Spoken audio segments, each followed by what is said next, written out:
Hello, everyone out there. Welcome to another edition of the Black Blockchain Brunch, where we take some time out on the weekend to talk about blockchain in a very casual manner.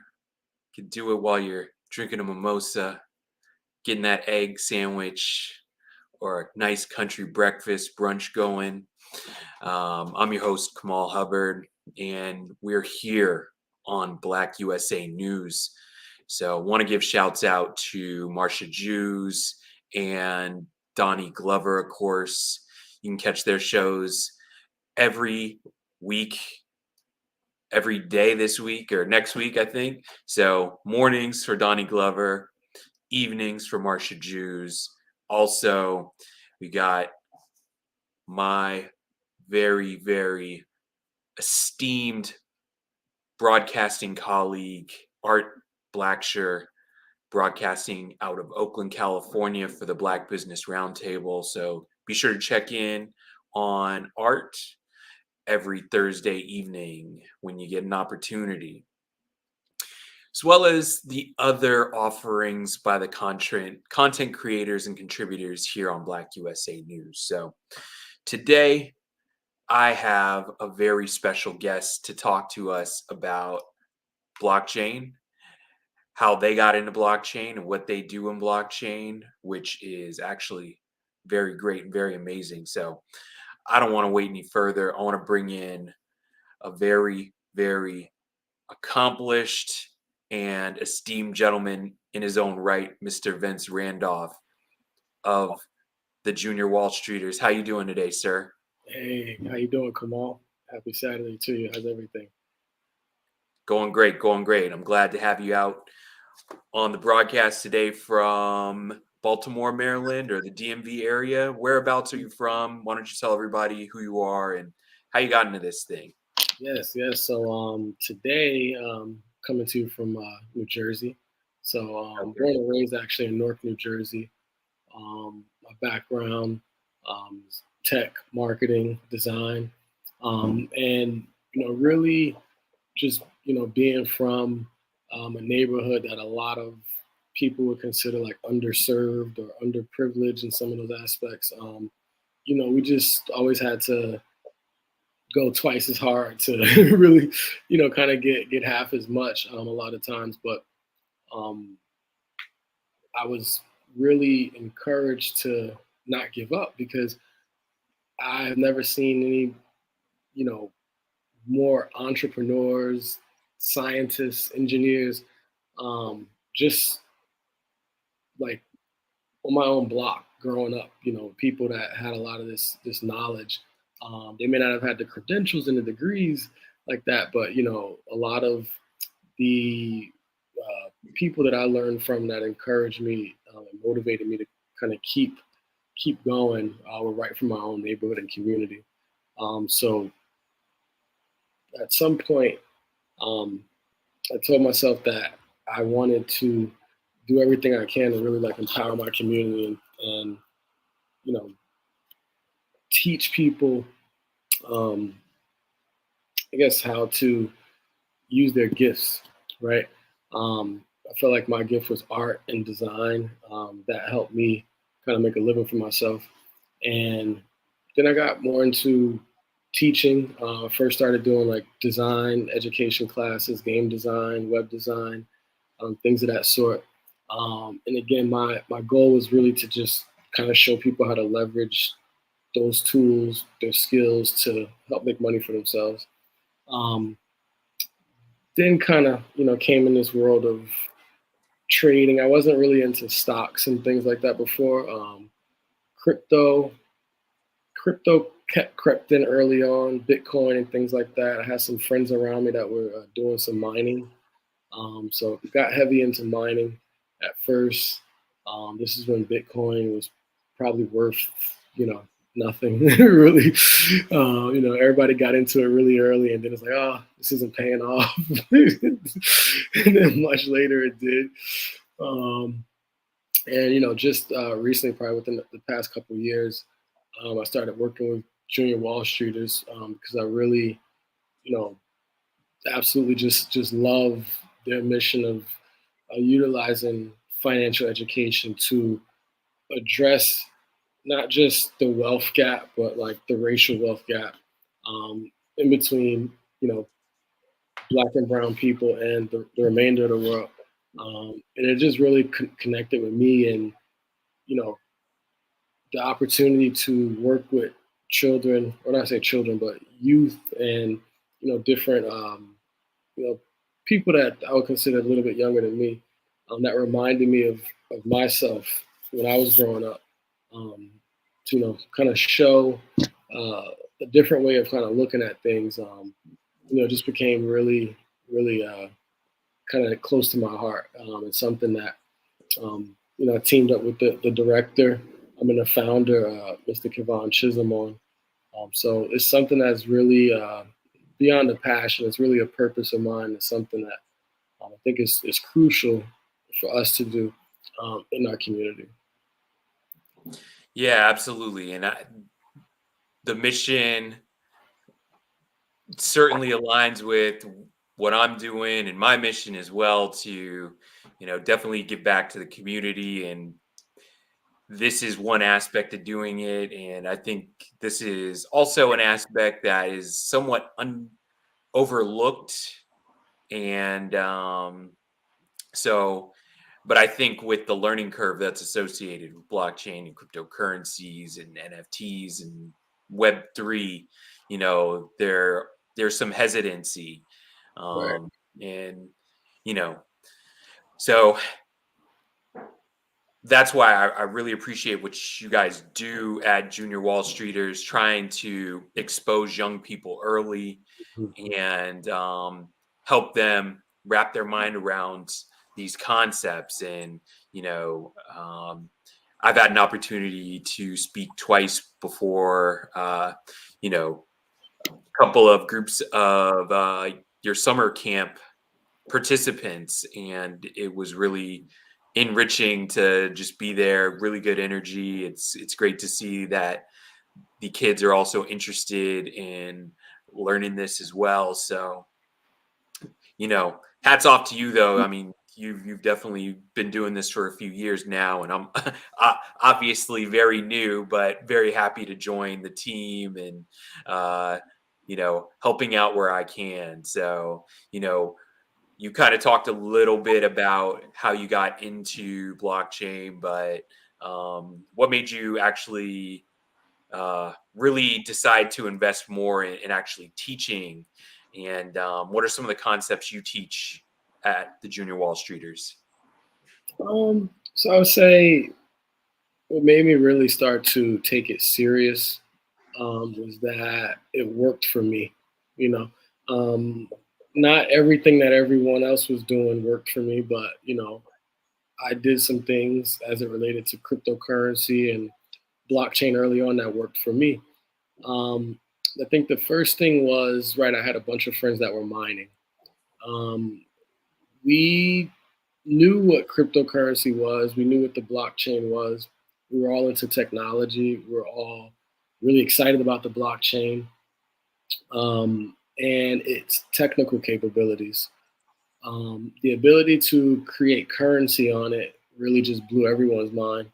And so when we found out how to build a mining rig, it was like, hey, first we started taking apart our own computers, right? Then it became a really expensive hobby at first because we were mining, and it was just a thing of like, okay, well, if we can mine this much cryptocurrency, then it'll eventually pay off itself, right? And depending on how much space you have and what your budget is, even with us all having good jobs and things like that, I think early on, honestly, to date, I know we mined things and made money. I don't know if we were ever profitable actually in mining, but actually going through the whole exercise of like from building your own with the things you have to seeing the market change to seeing more people start to mine to seeing the cost of graphic cards skyrocket up.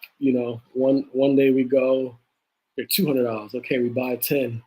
We go 3 months later, they're $600. It's like, whoa, I guess other people are onto this.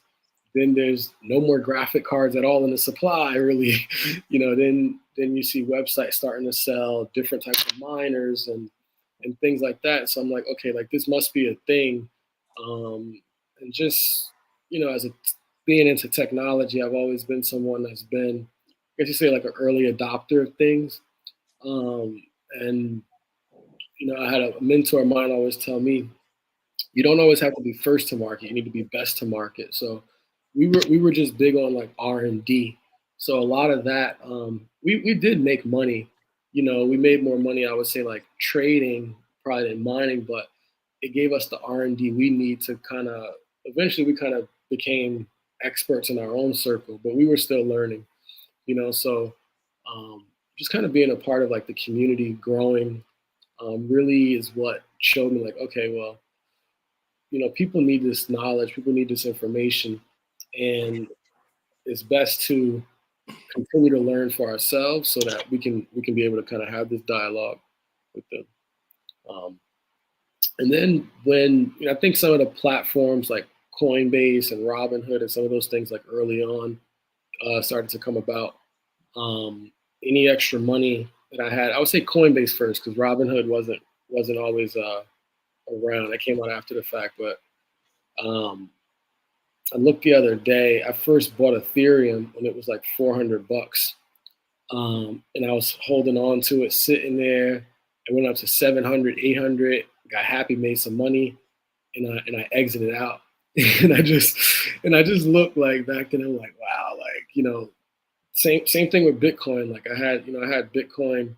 It was like around like $1,200, and you know sold it back then, right? But um, what I learned though, and this came from another investor who was heavy into crypto as well, is that there's no such thing as a good investment. There's just good people with good principles and philosophies that do the things they say they're going to do, um, and that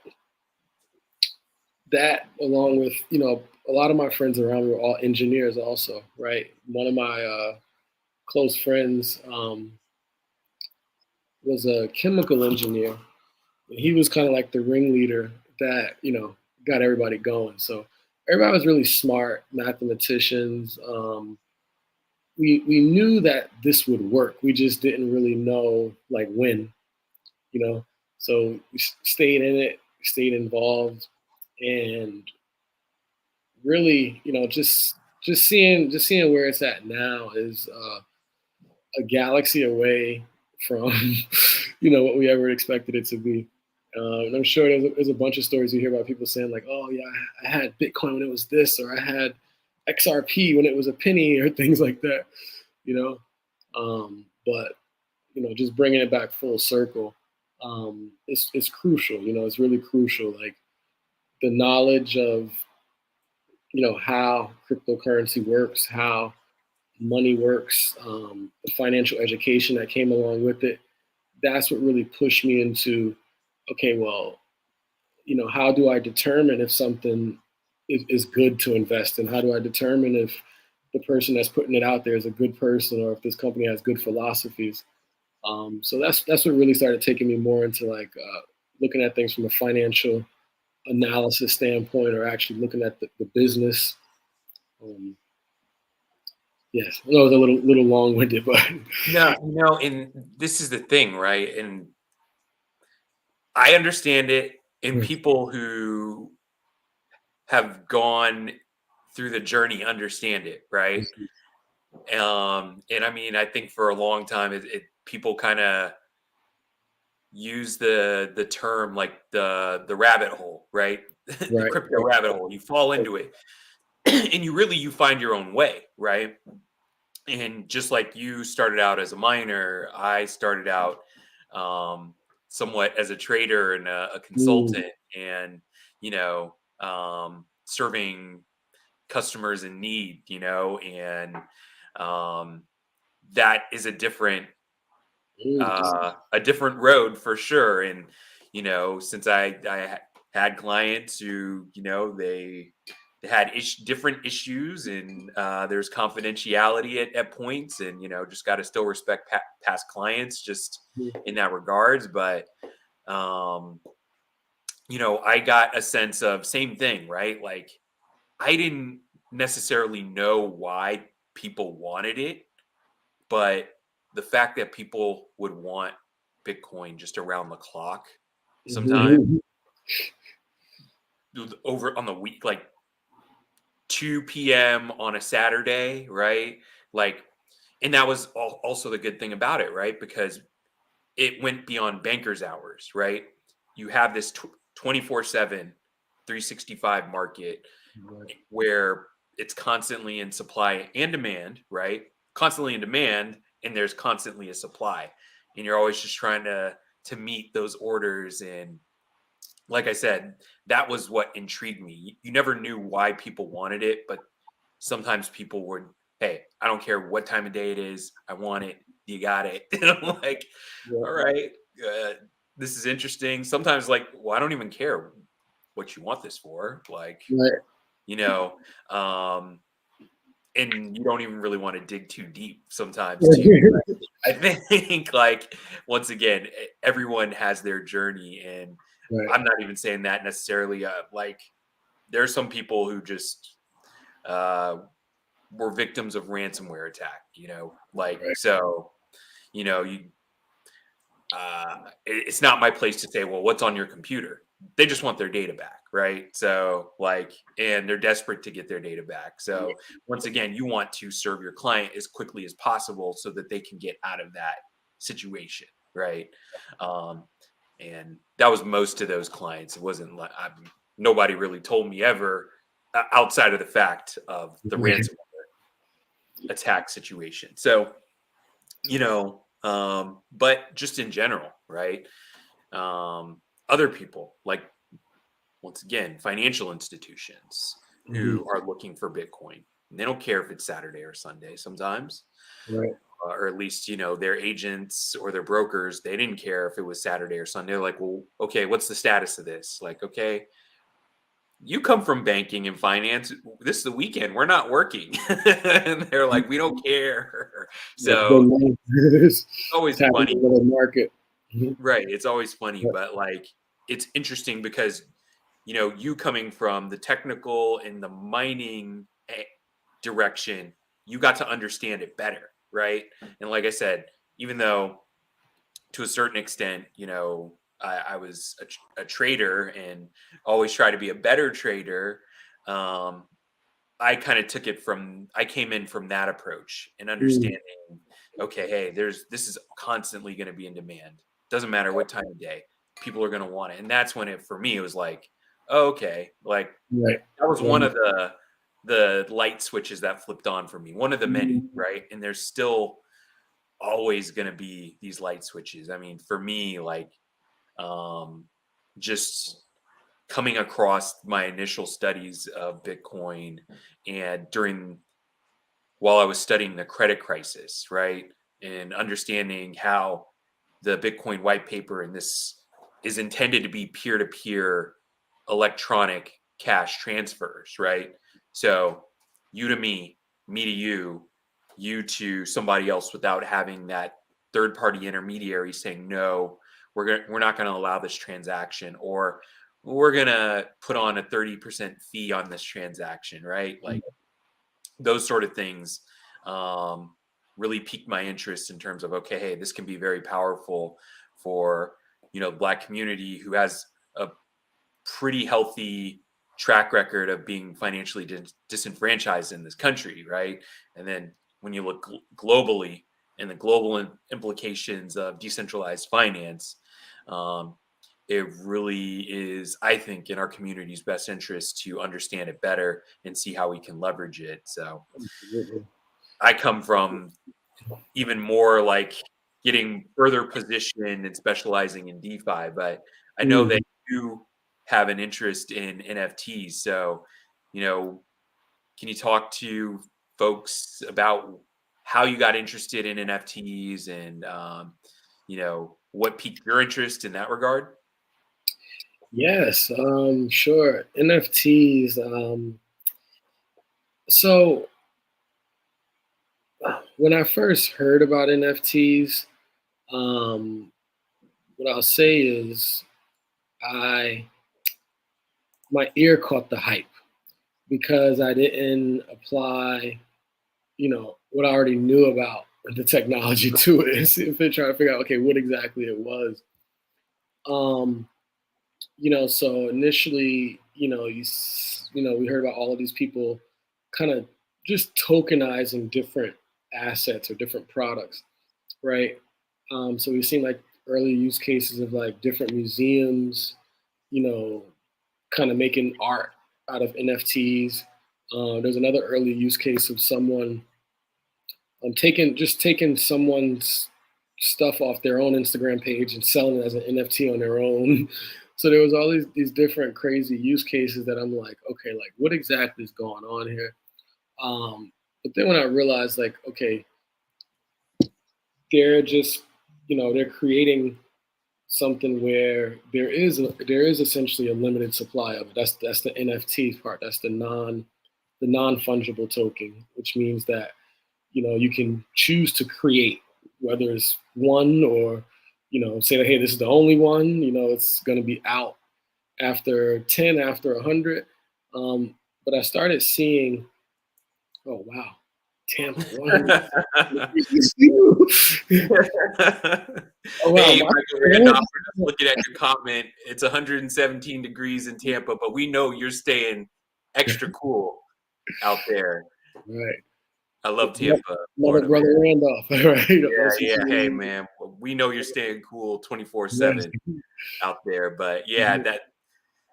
that's a interesting Ye- comment, and it is yeah. it's hot out there. But you know, this is and I don't want to get too far off topic. Let's maybe table it, but like sustainability with blockchain, everyone's talking about Mhm. obviously uh, uh, global warming and how blockchain and crypto mining is not helping the environment.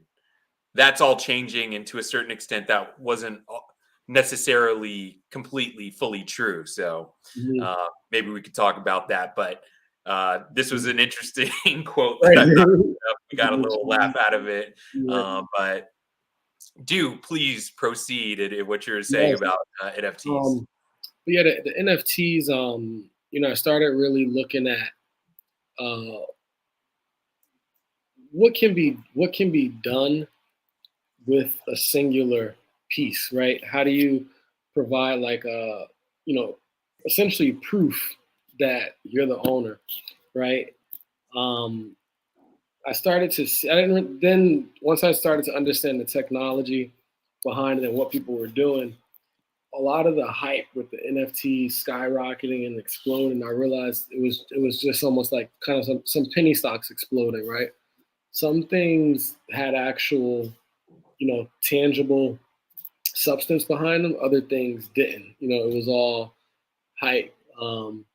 And when I saw like NFTs being traded, um, it brought me back to like high school. I remember in 12th grade we had a class where we studied a stock and followed a stock. And my history teacher. This is a history class, by the way. We followed a stock, um, and his goal was to essentially show us that when we hear people talk about trading futures, you're essentially trading based off of speculation. You're trading based off of what people think is going to happen. What people think is going to be the movement. And so as I'm watching these NFTs, it's like, okay, well, if Kamal says he's buying it, he calls me like, yo, Vince, I just got in, then I'm gonna buy it. Then I'm gonna call my friends. Like, it's like, okay, this is actually generating traffic, but what's actually behind it? So if there's something actually behind it, then it'll be sustainable. If there's not something behind it, then essentially it's gonna reach a ceiling and then bust. And that's what I started seeing. So I think a lot of us started seeing that. We're still seeing it with like a lot of the like they have like these the board apes. I think is a really popular one that some of those still hold their value. And then there's like a lot of like different artists and celebrities that made NFTs really to just kind of scam people. But what I saw was a lot of people just centralizing it around art. It was the idea that you can really attach anything to an NFT, right? So um, I saw a case, I think it was last summer, where there was, I guess there was 12 original copies of the Declaration of Independence that were offered up through NFT.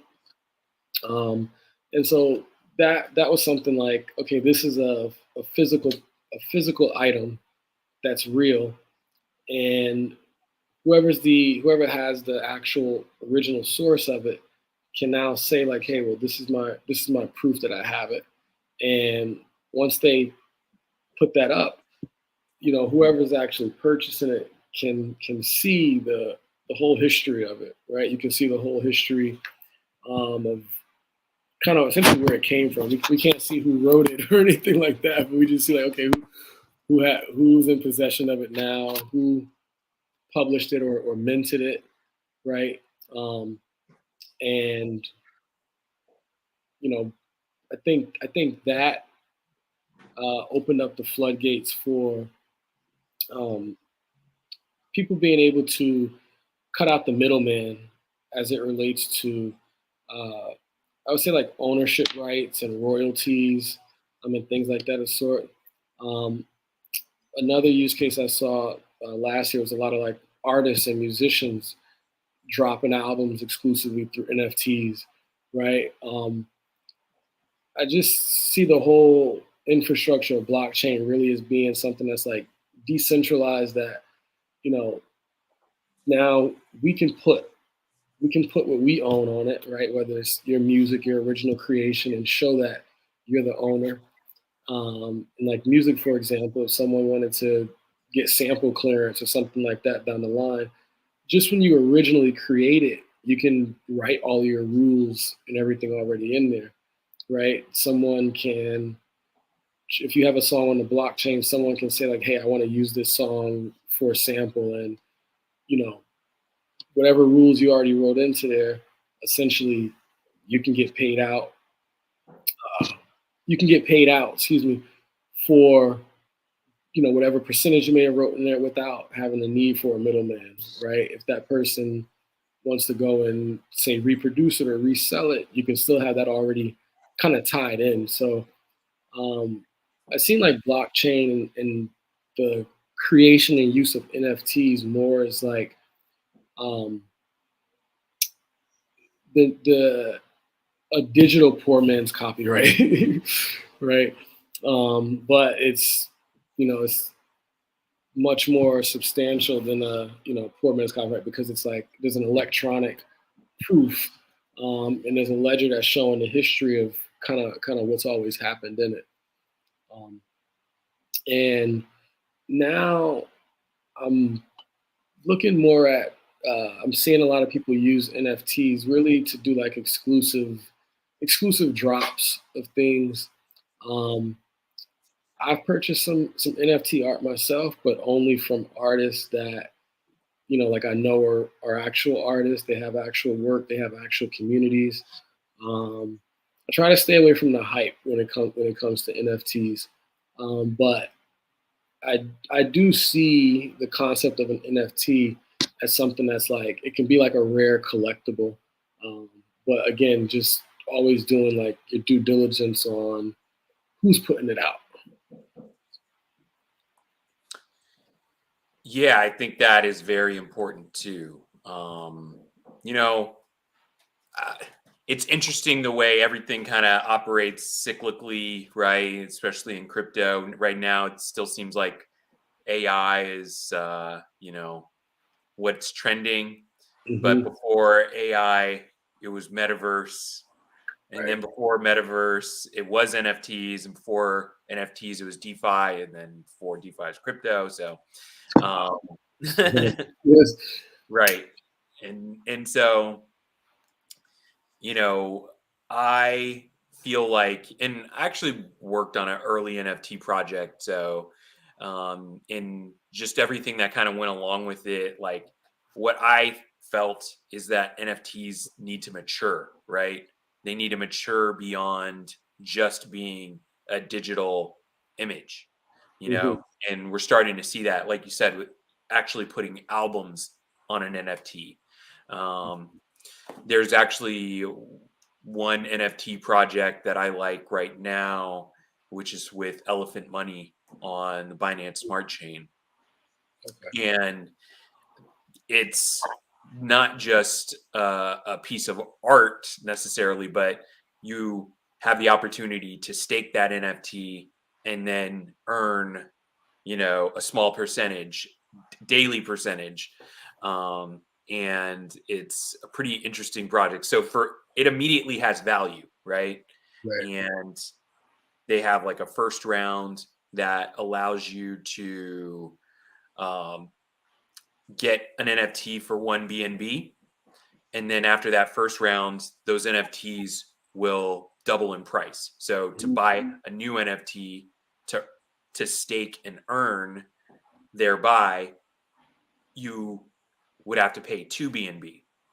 And then after the second round, it will double once again. So like there's immediate value, right? From day one, if you stake it, you can earn a daily percentage, but then, if you just hold on to it, it's going to double in the next round. So that's the kind of stuff that I like.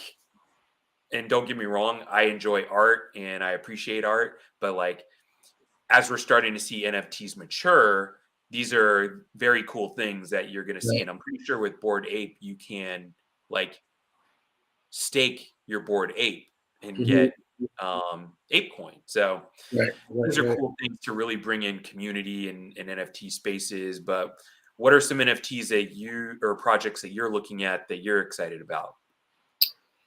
So right now, I'm actually not looking at too many NFT projects. Outside of uh, this is tying into what you just spoke about, what was happening with BNB, right?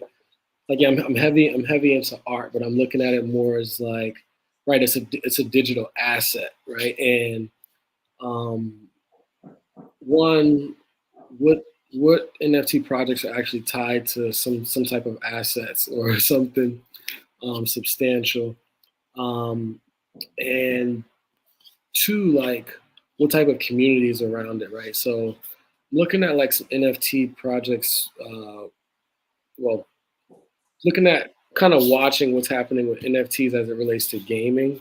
I was looking at the metaverse, but that kind of did a 180 over the past 2 years. I'll get into that in a second. And also looking into like different NFT projects with cannabis. Um, Something you said about the B&B project took me back to when I first realized that you know NFTs have been around for a while. You know, they've just been used in a different way, right? So what you said about the I'm sorry, the B&B project. It's called, you said it's Elephant Money, right? Elephant Money, yeah. So the Elephant Money. I had a group of kids one summer for a program that we did for design, and the one kid, I remember helping us one day. And he goes, "Guys, I just made $230." I'm like, well, "What'd you do?" And he goes, "Oh, I just sold my so and so, so and so, so and so." I didn't know what he was talking about. So when he told me what it was, these kids were, they game all the time, but they're playing games, and essentially, you know, these there's assets in these games, right? Whether they're skins, whether they're he's playing a fighting game or something. There's skins, there's weapons, there's clothes, there's apparel, like all of these different digital assets. Essentially, they would purchase them for one price, right? Now they're in the market, right? They're on their character, right? It's almost similar to what you said about staking. The more they build up that character's like XP or that character's portfolio, the higher the value of that skin goes. So this kid told me, he was essentially selling digital assets. This was probably like 8, 9 years ago. And this kid was in 10th grade. And I'm like, does your mom know about this? And he goes, goes, he asked her for the initial money to start and hasn't asked her for money since. So apparently, I guess I wasn't supposed to know about this or even the teachers, but I uncovered this serious ring amongst the kids in school. Like they were doing this nonstop, essentially um, buying skins or buying different digital assets, inflating the value on them by, you know, generating more clout for their character and then selling them off or auction them off into kids.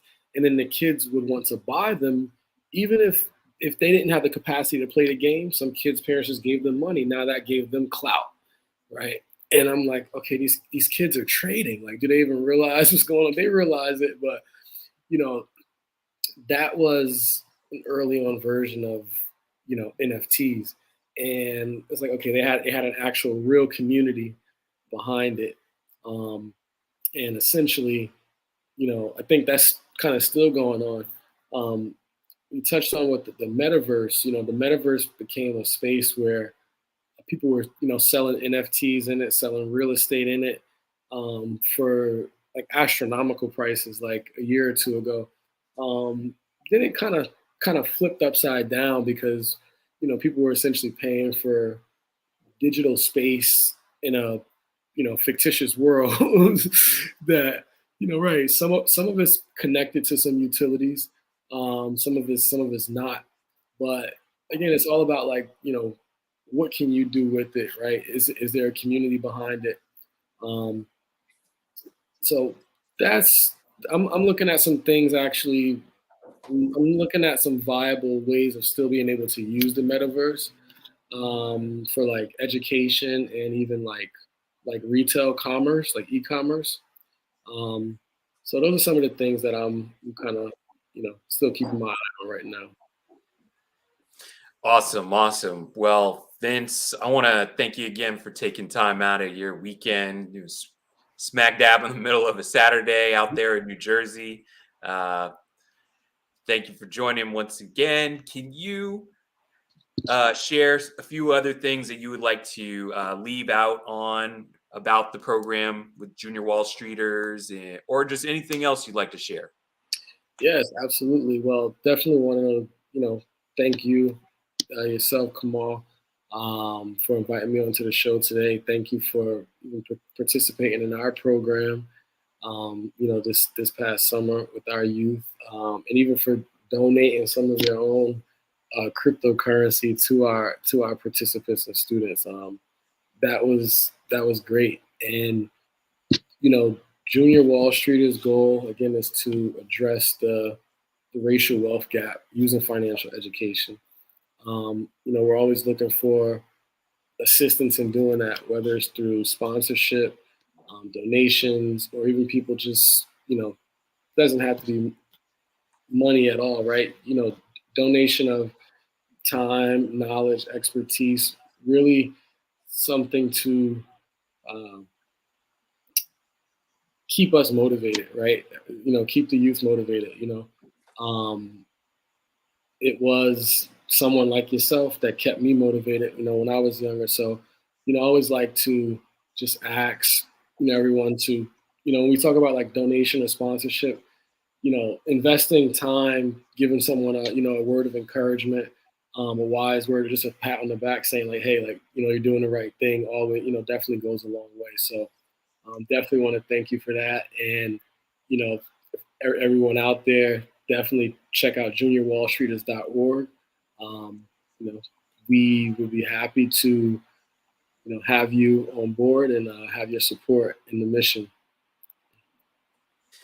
Yeah, I mean, I definitely see it as a investment in the future, right? Especially an investment in the community, like that crypto that I gave to those students, hopefully they don't sell it like we did right early on, and they just sit on it and find a way to, uh, you know, make it double, triple, quadruple, Absolutely. or pass it on to one of their kids, or that'd be amazing. But you know regardless, they're able to, it helps them with their financial journey, and seeing how assets can compound, and Correct.